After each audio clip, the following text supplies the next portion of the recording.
Da li ako vidim smeće u prirodi?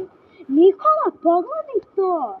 Kako ljudi ne shvataju da nam je Zemlja planeta jedini dom? I kako mogu da je uništavaju? Znaš šta? Šta?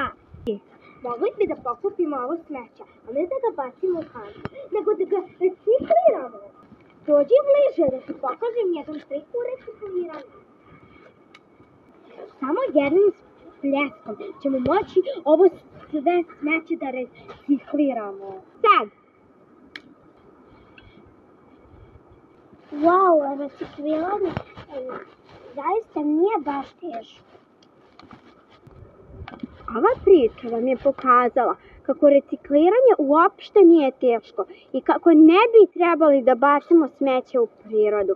Jer kako su glumci naši sami rekli, Zemlja je naš jedini dom!